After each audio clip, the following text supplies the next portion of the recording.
Olá, minha amiga e meu amigo que está nos assistindo aí mais uma vez na sua casa, aqui assistindo o Papo de Sacristia. Meu nome é Davi, estamos aqui mais uma vez com Bruno, Padre Samuel e com as nossas honradas amigas Viviane e Raíssa. Estamos aqui para compartilhar e partilhar a vida com você. E essa voz de locutor? Chama-se Rouquidão. Bom, nós somos templos do Espírito Santo. Eu, no caso, sou um templo de Salomão com um terreiro de Umbanda do lado. E vocês, que tipo de templos que são vocês? Uai, depois que eu casei, eu tô crescendo, tô ampliando horizontes. Tá uma basílica menor. Eu tô correndo atrás ainda. Correndo atrás, né? Formar um templo bom, do Espírito Santo também, de preferência. É bonito que você traz, né? Porque Paulo traz isso, nós vamos sendo edificados, né? A igreja é uma construção contínua e nós também somos uma construção como indivíduos, né?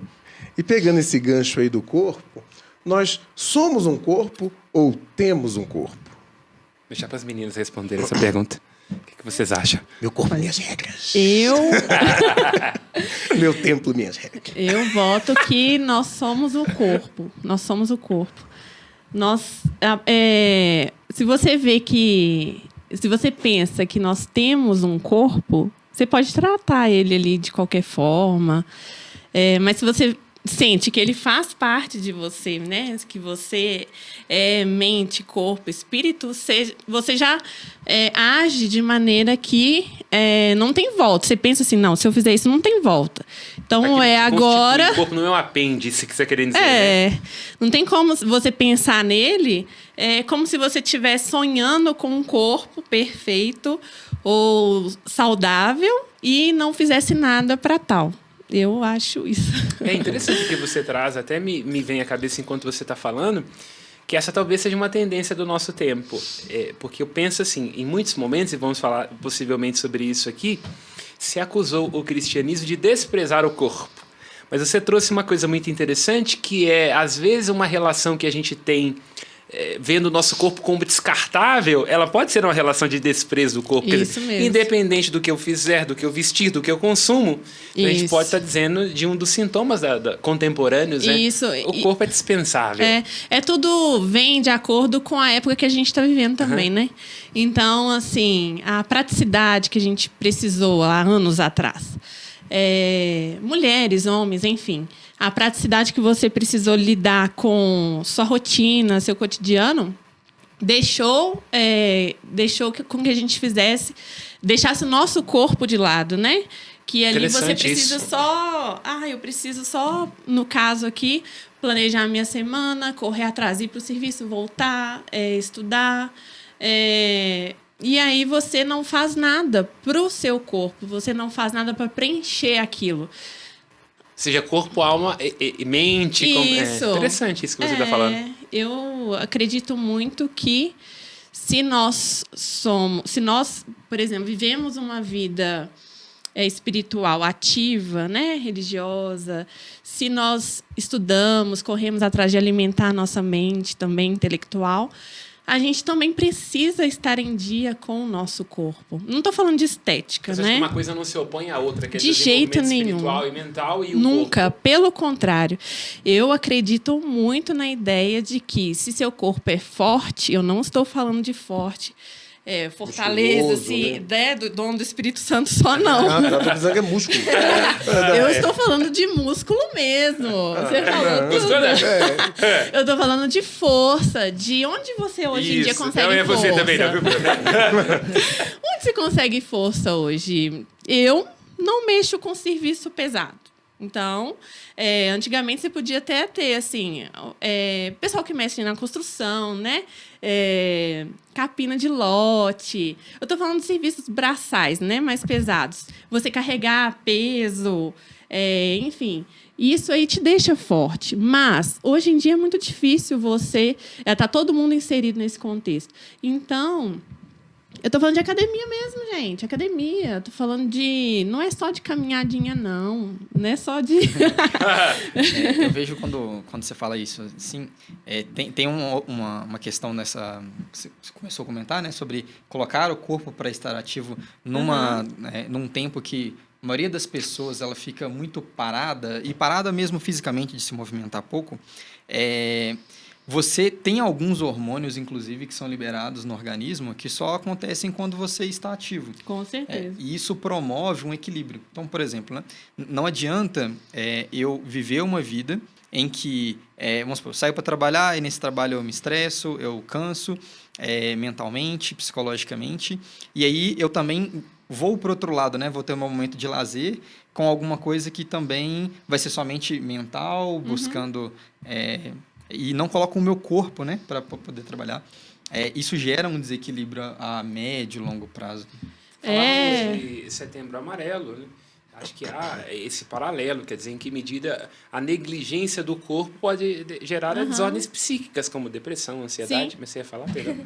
Eu ia falar justamente essa questão mesmo, né, dessa relação alma-corpo. Eu também acredito que o nosso exterior, assim, o corpo mesmo, que a gente reflete muito daquilo que a gente é por dentro também. Aquilo que a gente demonstra por fora para as outras pessoas também reflete aquilo que a gente é por dentro. Quando fazemos atividade física mesmo, uma academia, quando a gente volta, já o ânimo muda, é outra coisa, assim. Você tem Isso força reflete para no encarar espiritual, os isso. seus problemas No mental. e levar adiante os seus projetos, né? A academia ajuda a bater no marido, é isso que você quer dizer? Não, eu não posso falar porque o marido não está presente. Ele que deveria. Deixa pra lá. Ninguém é forçado a fazer prova Não. contra si mesmo.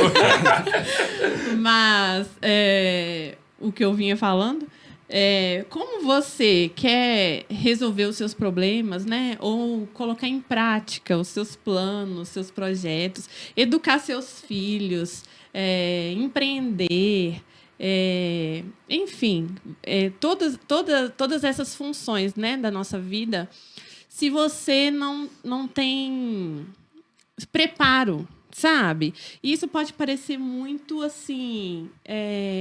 velho, muito o que eu tô falando pode parecer muito básico, muito primitivo. Mas se você parar para pensar, como que uma criança se desenvolve? Ela amplamente, né, em todos os quesitos. Motor, cognitivo, enfim. Você já leu A República de Platão? Não. Você acabou de definir exatamente o que ele coloca há pelo menos 2.600 anos atrás, né? Gostaria de ler. Uma introdução à ginástica, uma introdução o motor, e aí a partir disso uma introdução às artes, e aí só depois você vai para as abstrações. Devo ter lido o documento no início da faculdade, que a gente sempre possível, tem filosofia, que é uma base, né? Mas muito bom. Mas é que o que não bebe dessa fonte, né? Sim, é lógico. É por isso que eu brinquei. Quer dizer, nós somos ocidentais, então a gente, de alguma forma, até sem saber, tem influência dos clássicos. Mas é exatamente isso que ele define como processo. Clássicos, eles também acabaram, assim, norteando as educações. Lógico. Não só na Grécia, a ideia mas como como principalmente em Roma, né? Roma, depois que dominou a Grécia, Roma trouxe muito da cultura grega para si. Aí esse meu vem coloca Paulo Freire. O que a gente faz com isso? Brincadeira. Inclusive, essa relação com o corpo, com a ginástica, com a ginástica os romanos, eles aprimoraram, mas é grego, né? Tanto é que tem Esparta e Atenas. Sim. Só que aí veio o cristianismo e jogou uma coisa assim de não pode tomar banho, não pode cagar junto. Não falei cagar. Não pode, quer dizer, usar banheiro juntos. Tudo que eles... Não pode tomar banho junto. E colocou assim um véu de suspeita em cima do corpo. Sim. Né? Será que Na questão do pudor, você na diz? questão do corpo mesmo, do pudor, até da nossa relação com o Para corpo. introduzir assim, o que ele está colocando é muito pertinente, porque é uma das bases interpretativas, não que seja uma base no sentido estrutural, mas interpretativas do cristianismo é o platonismo. É sobretudo ali, né? Agostinho é muito influenciado por Platão. E Platão tem uma dimensão, uma suspeita sobre o corpo como uma espécie de receptáculo da matéria. Uma matéria, para dizer, seja no platonismo, no gnosticismo, sobretudo, o corpo como um cárcere para a alma, né? Uma matéria, uma dimensão espiritual que decaiu, que foi forçada a estar aqui na matéria, aqui nesse mundo, né? nesse vale de lágrimas, falando no anacronismo, e que tem que fazer todo o esforço para se libertar. Como se fosse Dessa limitante. Isso, exatamente. Dessa ideia da penitência, da ascese, do castigo do corpo, que entra muito, sobretudo no período medieval, ela está muito baseada nessa E vocês perspectiva. acham que, sim, que o cristianismo ele teme o corpo? No início, a gente pode pegar exemplos, né? Lembrando aqui de Antão, por exemplo, que vai para o deserto e viver uma vida muito austera. E outros santos também que fizeram isso, né? Reconhecer que, por meio do corpo, nós somos tentados a não amar, ou seja, a não seguir aquilo que é nos chamado por Deus, traz uma resposta, né? De que eu devo controlar os meus instintos, os meus desejos. Isso é natural, isso você vai ver muito comum. É Jesus, Agora, inclusive, né? Para você concluir esse argumento. Concluir, não, continuar, né? Sem querer te interromper. Jesus já traz isso, né? Só que, por outro lado, também, já que você comentou de Jesus, né? Você tem esse pensamento que pode tender a esse extremo de que estamos presos em um corpo que... a matéria só tem coisas negativas, mas quando a gente vê por outro lado também, qual que foi o primeiro milagre, pelo menos que nós consideramos, né? Foi nas bodas de Caná. De fato... Um milagre material, né? De fato, teve ali uma ação dele, né? Um propósito de ter vinho para que a festa continue e que para que os noivos não passem uma vergonha, mas tem algo que a gente não repara muito bem. Ele estava em uma festa, ele estava com pessoas comemorando... Gente, casar é muito bom, vocês não têm ideia. Eles estavam celebrando que a vida há de bom naquele casamento. Então, mais do que ele está... Só um instantinho, se vocês vissem a cara da mulher dele... Atrás das câmeras. Os bastidores... Ela vai derreter. Só eu consigo contemplar. Mas... para além, né, desse milagre do ponto de vista da vergonha, tem também um Jesus enquanto humano que está ali com as pessoas, né? E outros episódios que agora me desestabilizei depois desse. Em que ele, com as pessoas, está vivendo um momento de alegria, de descontração. Então, existe algo de bom na alegria, no sorriso, nas brincadeiras. Tipo, a matéria não tem só coisa negativa, né? Sim. Porém, o corpo e os seus desejos são algo que devem ser dominados. Aí eu acredito que encontrar esse equilíbrio é muito difícil para a humanidade. Isso quer dizer que antes era difícil, no tempo medieval foi difícil e hoje é difícil. Cada época... Ele sempre foi embaraçoso, né? Essa ideia de que o corpo ele pode ser o lugar da realização como também da tragédia, né? Porque alguém que só vive em função dos próprios desejos, dos próprios impulsos, para dizer mais do que instintos, uma pessoa, ela pode se tornar vítima de si mesma, né? Sim. Ai, desculpa, pode falar. E eu não acredito também que isso seja, assim, tratado pelo cristianismo como algo negativo, né? Porque senão nós não seríamos feitos assim, nós não teríamos esses pontos fracos. Nós somos constituídos com tudo isso, com todos os pontos negativos. É o que nos constitui. Né? E então, assim, é importante para o nosso crescimento saber trabalhar isso. Você saber que você pode, sim, cuidar do seu corpo, promover a saúde no seu corpo. Em contrapartida, você não precisa expô-lo a certas situações, né? Que vão nos fazer mal para a gente mesmo.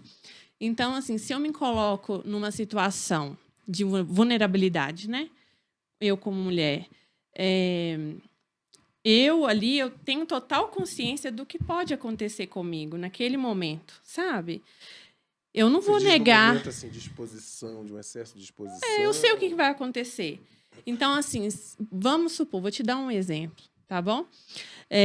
Se você está andando numa rua perigosa, e aí você não tem ninguém para te ajudar, não tem nenhuma companhia, e você tá com, sei lá, umas roupas mais ousadas. Você sabe que as pessoas vão olhar. Tá bonito o corpo, eu olho, é bonito. Quando vejo um rapaz bem vestido na rua, Eu acho feio? Eu não vou achar feio. Olhar não tira pedaço. Claro que não. Agora, a pessoa, como ela vai se sentir? Ela vai se sentir mal? Vai se sentir bem? Ela se colocou naquela situação, entendeu? Tá querendo dizer que há um risco ali, dependendo da maneira como a gente está vestido, de que, de alguma forma, a gente tem Como uma você relação se porta, como você... objetificada do Isso. corpo. Então, talvez o cristianismo tenha condenado a exposição do corpo. Não sei, né? A fundo Em alguns momentos eu acho assim que pesou a mão, né?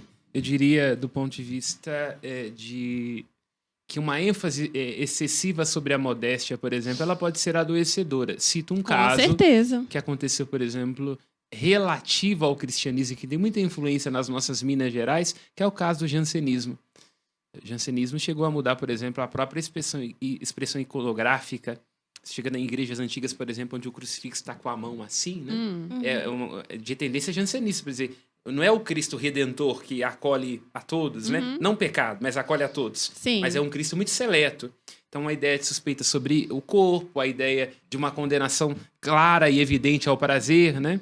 Então, e nós já tivemos santos, por exemplo, que pesaram a medida nessa perspectiva. E que, no final da vida, por exemplo, pedem perdão. São Francisco de Assis, por exemplo, o Cântico das Criaturas dele, ele escreve muito nessa perspectiva de olhar em alguns momentos onde talvez ele tenha pegado pesado demais com o irmão corpo. Sim. Né? E ele vai entendendo depois, na verdade, que sim, a consciência de que o corpo pode ser uma fonte de pecado, ela não pode me impedir de perceber que o corpo é lugar de acolher a morada, de acolher Deus e de louvá-lo, né? Sim. Pela sua criação, eu sendo uma criação de Deus também, né? Acredito que... A gente esquece. É porque o Bruno não olha pra ele, não. Quem olha pra ele esquece. Palhaçada. Eu ia falar que é exatamente esse equilíbrio, né? Que hoje a gente já se vê mais falando sobre isso mesmo, sobre esse equilíbrio de ter um pudor em zelar, assim como a gente zela por nossa mente, por nossa reputação, pelas coisas que a gente fala, zelar também pelo nosso corpo, por aquilo que a gente quer mostrar pro outro, por aquilo que a gente quer guardar. Então, essa questão das vestes, aquilo que a gente faz, realmente tem de ter esse equilíbrio, mas ao mesmo tempo respeitando quem nós somos, respeitando aquilo que nós queremos passar para os outros também. E você acha que hoje em dia, como cultura, desculpa interromper, você acha que há um desequilíbrio, assim, na maneira como as pessoas vestem? O que você sente? Qual a sua impressão, assim? Sim, existe um desequilíbrio. Às vezes eu vejo muitos extremos, sabe? Pessoas que não se importam, que, por exemplo, nessa questão de exposição, querem se expor demais, tudo mais, e não ligam. Assim como vemos também pessoas que falam que não se pode vestir nada, né? É como se fosse uma burca, mas como temos isso. É longe, mas existe esse equilíbrio, sabe? Hoje eu vejo mais falando sobre isso, sobre vamos zelar por isso, mas assim, você acha que sem os extremos, sim. Eu acho que a fragilidade disso tudo pode estar, do cristianismo em relação ao corpo, pode estar em não tê-lo trabalhado da maneira devida. Ter deixado de lado, ter colocado como um sub... Como tabu, talvez, um um tabu, um subtema, não ter colocado como algo tão importante, porque como que o cristão ele vai frequentar, né, a sua rotina religiosa, como que ele vai dar conta, o pai de família vai dar conta, né, de promover o sustento para sua família, a mãe de família a mesma coisa, como que ali eles vão cuidar da sua família sem ter a noção básica do cuidado com eles mesmos, do que os filhos estão aprendendo com os pais para cuidar do corpo deles. Então, assim, de uma hora para outra, que a gente cresce, a gente vira adolescente, os pais da gente falam, toma muito cuidado, viu? Muito cuidado. Não faz isso, ou então a criança, né? Não, senta de perna fechada. Isso para a mulher é mais pesado, né? Eu não acho nem tão, assim, a palavra pesada. Eu acho mais complexa mesmo, sabe? Eu acho um pouco mais complexa. Com essa relação? Você acha que a mulher porque o corpo da mulher é um território em disputa. Complementando o que você está falando, se me é permitido, Porque a gente vê, né, o início da adolescência, um homem mais ou menos plastificado, né? Depois que começa a fazer uma academia, lá pelos 17, 18 anos, quer ficar mais bombadinho, você vê diferenças. Agora, a mulher, não, ali já 11, 12 anos de idade, você vê que tem um salto hormonal da própria constituição física. Sim. Então, é uma menina Muda muito, né? brincando De como repente. menina, mas começa a ser encarada pela sociedade e por outros homens, como já uma mulher. Aí nós sabemos que podem ter consequências catastróficas por conta disso, Sim, né? e se não bem trabalhado, se não é bem trabalhado como eu estou dizendo aqui, você acaba ficando com vergonha do que você está se tornando. Não sei se aconteceu com Sim, você. eu ia Diga falar pra que, nós de isso aí, por certa favor. forma, é meio traumático quando você não tem uma base anterior a isso. E aí, do nada, você, além de ter o seu corpo mudando, você vê, assim, coisas que já avisos mesmo, tipo, cuidado com isso ou com aquilo. Sim. Coisas que Então, mudam. Jogar uma pergunta para completamente. vocês duas. Vocês acham que o corpo feminino tem mais regras que o corpo masculino? Isso é óbvio, né? Que tem regras. Não acho. Eu acho que eles são tratados diferentes, mas deveriam ter a mesma importância de tratamento, de educação em casa, do mesmo jeito, entendeu? Eu acho que deveria ser igual. Por exemplo, quando eu tiver meus filhos, menina ou menino, vou ensiná-los do mesmo jeito. Só que aí é que vem a diferença. Eu acredito que o homem, ele é mais solto, mais... ele não tem medo do perigo. Eu não sei se você vai entender. A mulher tem mais, naturalmente, uma preocupação com o perigo. Porque ela fica com a consequência, o perigo é 9 meses dentro dela, né? Entendeu? Não, mas eu digo até Você de... nunca viu minha esposa pilotando moto. né? Mas eu digo até as exceções, Bruno. Eu digo até em relação a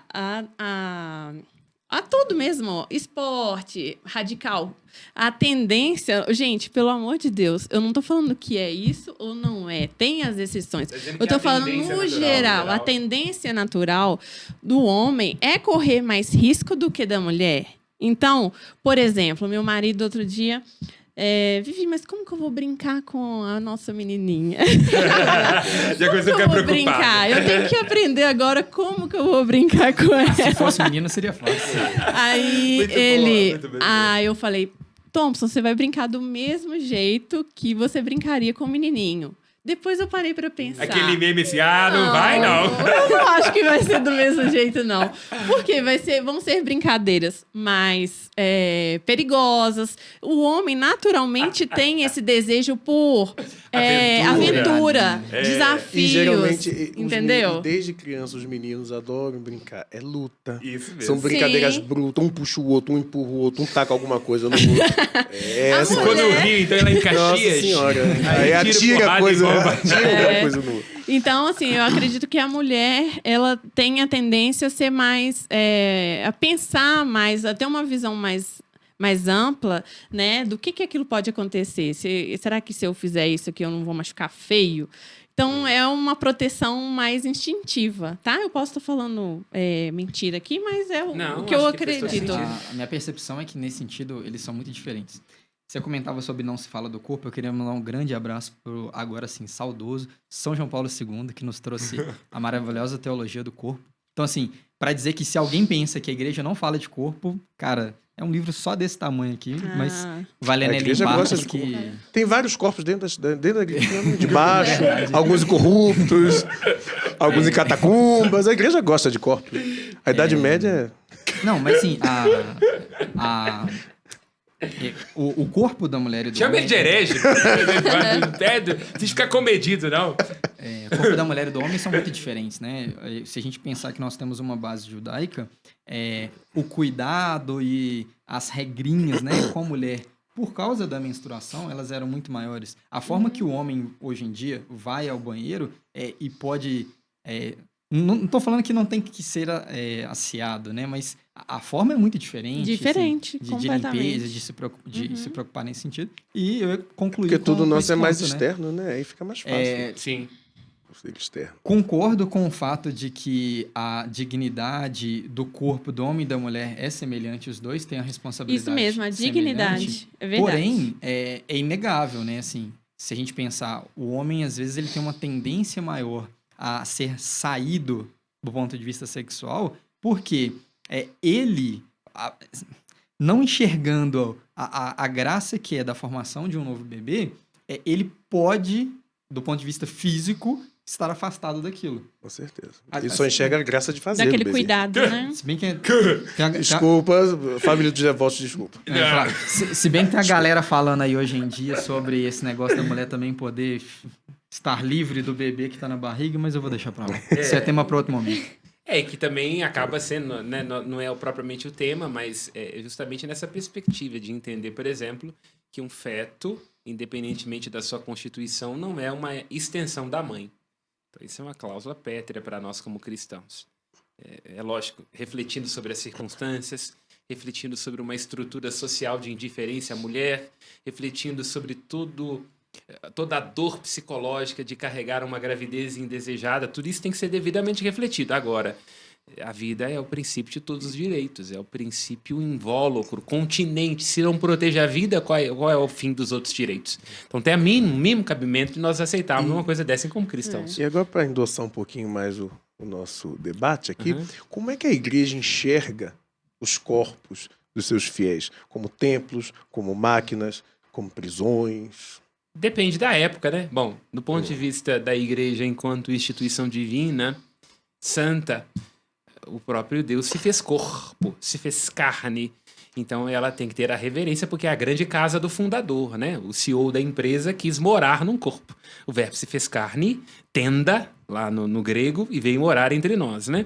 Agora, historicamente falando, sobretudo por conta de uma influência estoicista, porque o estoicismo é essa perspectiva filosófica de uma certa ascese com relação ao corpo, deste desenvolvimento de um domínio sobre as paixões, sobre os desejos e pulsões imediatas, embora não seja uma palavra propriamente da filosofia antiga.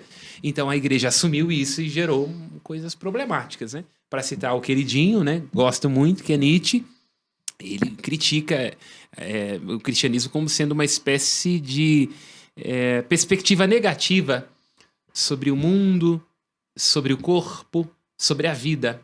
Ele diz que os cristãos ficam o tempo todo preocupados com o niilismo. O niilismo, dizendo em linhas gerais, esta negação, né? O niilista é aquele que não acredita em nada, né? O nada, nihil, nada, destruição e por aí vai. Ele diz, não, os verdadeiros niilistas são os cristãos, né? Porque eles anulam essa vida, este mundo, este corpo em nome de um paraíso que ninguém sabe onde é que é. E aí fica todo mundo sofrendo, se penitenciando e se ressentindo em nome de uma vida que não tem compromisso concreto nenhum com a felicidade, com o gozo, com a afirmação, com a exuberância. Então Nietzsche ele é muito preciso na sua crítica. Reconheço o apoio que ele dá assim, num debate. Pode criticar. Dessa, mas é uma visão de quem vê de fora, né? Assim, ou de alguém que não entendeu muito bem, pode ser inclusive de dentro, que não entendeu muito bem o cristianismo, né? Por que eu faço uma penitência, por exemplo? Né? Assim, comer é bom? Sim.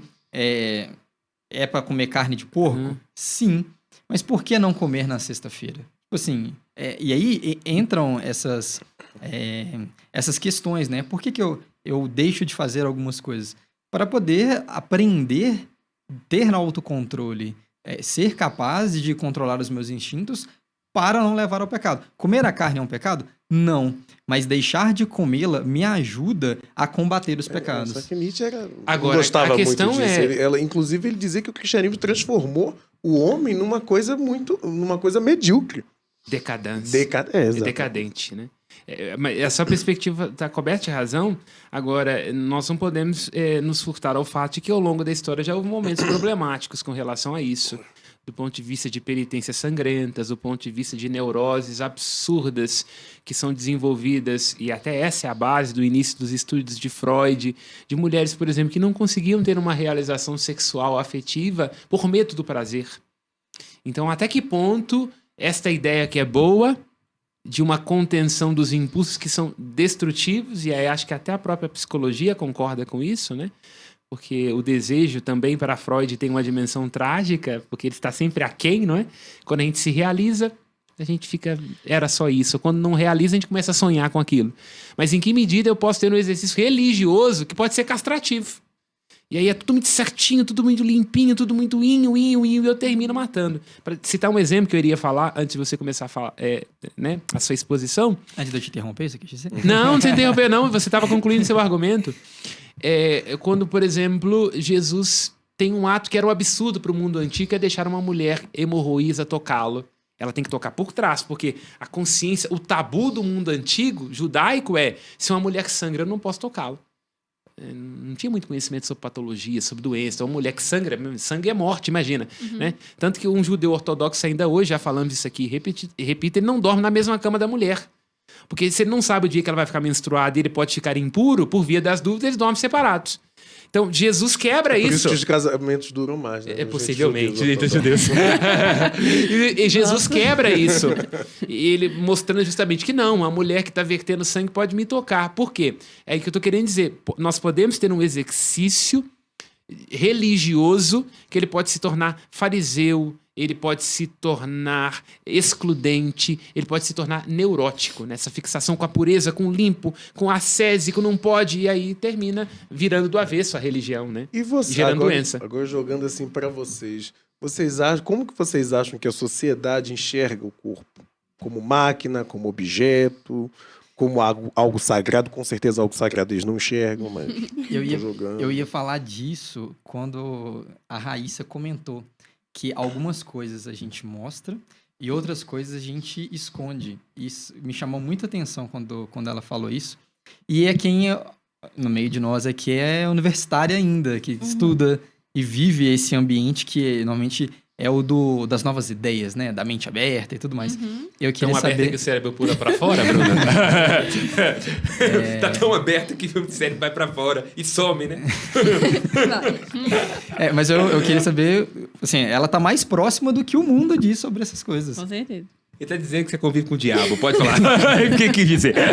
de qualquer jeito A passou a gente bola aqui pra ti. transforma qualquer informação numa manchete brutal.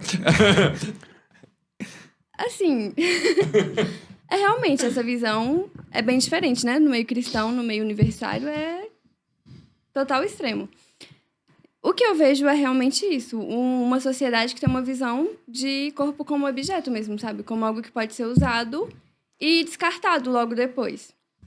E... qual que foi a pergunta inicial? O meu corpo ou Como o que a corpo do sociedade outro? enxerga? O corpo do outro. E também o meu, porque... Ele se Assim coloca como nessa... você deseja o põe corpo nessa do outro, o posição. outro É. também. Sim. E você Vocês vê põem nessa felicidade posição de com alguém desejo. que trata o corpo como um objeto e entende que o sentido da vida é o prazer? Você vê felicidade nessas pessoas que vivem Não. assim? O que você sente? Sua intuição, sua percepção? Abstrai do cristão, porque senão vai falar é a cristã ortodoxa que tá falando aqui e tá querendo dizer que a gente não é feliz, esse povo que segue o Papa. Não, é só percepção. Quando você vê ali seus amigos ou seus conhecidos, colegas, enfim, o que você vê?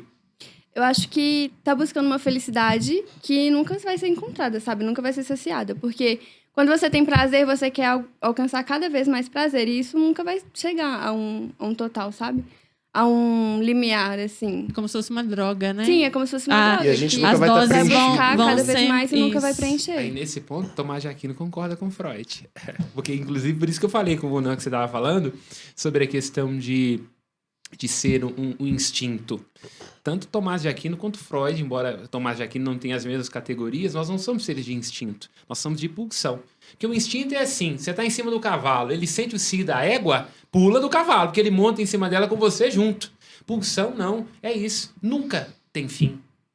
Eu quero essa, mas agora eu quero 4, 5, 6, 7, 8, quero a toda hora, quero com chocolate, quero no supermercado, entendeu? Então, tanto a perspectiva cristã quanto uma perspectiva psicanalítica, elas nos ajudam a ter suspeitas sobre o desejo. Se Freud estivesse aqui hoje, ele nos chamaria de histéricos, de infantis, e ele diria, eu sabia que o problema era o sexo. E também tem isso em relação ao excesso do cuidado com o corpo, né? Perfeito. Porque se você... como tudo na área das áreas da nossa vida, tudo em excesso e em falta de mais faz mal, né? É ruim. E se você se coloca ali, por exemplo, um adolescente, né? Que iniciou na atividade física, iniciou numa academia, pelo fato de ter algum desvio postural ou não. É justamente para ter mais autonomia no seu corpo, né? E praticar um esporte melhor, enfim. E aí ele vai tomando gosto, vai tomando gosto. Eu já vi demais isso acontecer. E aí passa um determinado... Chega num ponto Que vira um culto. que ao corpo, aquilo né? ali você não consegue desenvolver mais, não. Sabe? Porque você precisa de anos para você chegar num ponto que ele desenhou ali na cabeça dele, Tipo, né? fisiculturista, aquela coisa... Nesse ponto é até profissional. Ah, no tá. caso. Você tá dizendo... Eu tô dizendo assim, nós, cidadãos normais, assim. Pessoas de carne e osso. Amadores, né? Que De tem academia. pochetinha, que tem pochetinha. Porque esse caso aí, a pessoa gostou tanto que entrou pra área. É a mesma coisa do cara gostar de jogar videogame, gostou tanto que fez TI, entendeu? Então, assim, e aí chega num determinado ponto que ele não consegue desenvolver muito mais além daquilo, não. A janela adaptativa dele era enorme, até certa idade. Para muita coisa, muito estímulo era bom, ok. Chegou num ponto que ela vai diminuindo. Aí ele vai para onde? Ele vai para os anabolizantes, mas... Estou dizendo aqui, gente, tudo tem sua exceção. Tem aqueles medicamentos manipulados, receitados pelos médicos, né? Endócrinos, enfim. Que ali está tudo controlado, nutricionista, mas aí tem aqueles ilegais, né? Tem o que o pessoal compra por conta própria, não sabe o que está tomando, a dosagem, mistura um monte de coisa, não faz o ciclo certinho que tem que fazer ali. Tudo tem efeito colateral. Tanto o saudável quanto o não, quanto o negligenciado, vai ter efeito colateral. Mas os danos do clandestino ali, ele vai ser maior. Os danos vão ser maiores. Então, assim, é necessário ter muito cuidado, enxergar aqui o que eu estou fazendo. Será que isso aqui está sendo... Realmente eu estou promovendo saúde? Eu estou cuidando do meu corpo ou eu estou extrapolando? Da mesma forma, vem as doenças, a anorexia, a bulimia, né? Todo excesso, ao meu ver, teria que ser tratado como doença, sabe? E agora sim. Que aí, já que você começou com Platão e está terminando com Aristóteles, porque a virtude está no meio de Aristóteles, é o que ele chama de vício, né? Então, tanto o vício, a definição clássica de vício é isso, é um mau hábito adquirido. Sim. Da mesma forma que você tem um vício de comer, de gula, né? Você tem o vício do contrário, do culto ao corpo. Uma filósofa. Uma filósofa. Cenas dos próximos capítulos, né? Então, já nos encaminhando para o fim, eu queria perguntar aqui para vocês, queria que vocês dessem dicas para que as pessoas encontrassem um equilíbrio entre o corpo e essa vida tão corrida que a gente tem. Começando pelo Bruno, obviamente. Eita. Né? Um equilíbrio? Caraca.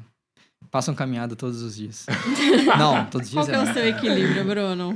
Tu faz caminhada todos os dias, cara? Não foi você. Não, Falso. todos os dias é muito. Mentiroso. Mas faço o que eu digo, não faço o que eu faço. Não, tente três vezes por semana. Mas caminhar na rua, gente, não é caminhada do sofá pra geladeira, não. Pelo amor de Deus. Gente, primeiro vou começar com um exemplo. Conheço um cara que trabalha o dia inteiro, serviço difícil, complexo, levanta 4h30 da manhã, 5 horas da manhã, tá na academia, tá malhando, tá fazendo atividade física. Final de semana, mesma coisa, não pula, nem assim como ele vai à missa todos os domingos, assim como ele faz as orações durante a semana, ele vai à academia. Pra quê? Pra ser forte. Meu marido. O que é isso aqui? Isso é um programa sério. Eu estou aqui hoje rasgando seda, homem, mulher, marido. Mas, Davi... Então, assim, pronto. Parei o exemplo. Parei a minha homenagem aqui, tá? Encerrei a minha homenagem. Isso é patrocínio aqui, viu? Patrocínio. Então a dica que ela dá é case com o marido dela. Eu não falei o nome, ninguém sabe quem que é. Mas aqui... Não, agora Cuidado, você tá vendendo seu marido em rede nacional.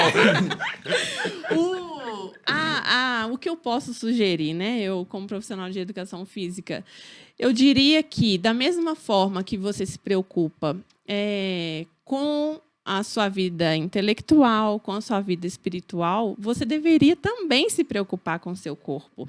E eu digo mais, você tem tempo para isso. Vocês têm tempo para isso.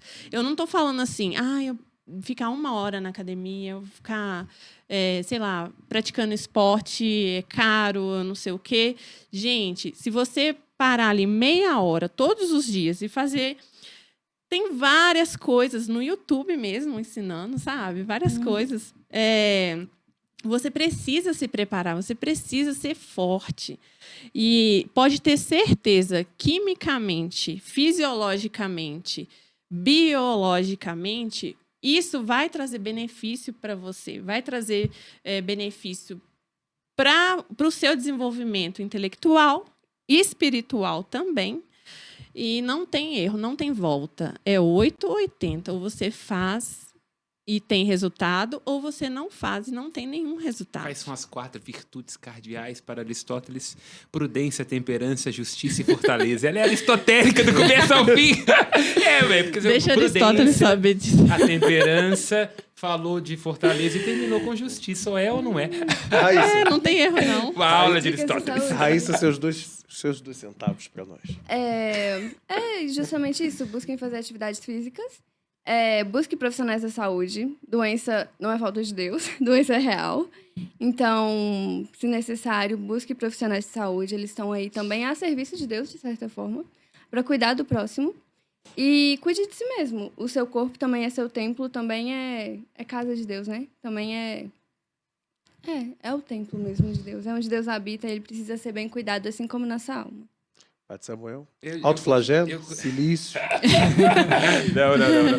Eu costumo dizer assim, olha, a vida e a felicidade são o que acontece quando a gente está distraído. Então, esse corpo não volta mais, é ele que nós recebemos e nós somos este corpo. Portanto, não negligenciar os sinais, as pausas, os instantes e fazer deste corpo, que ele foi feito para isso, um lugar de encontro consigo mesmo e com Deus, né? Então, diria isso. Amém. Amém. Se você gostou desse papo, curta, compartilhe com seus amigos, mande para mais pessoas e volte para assistir mais.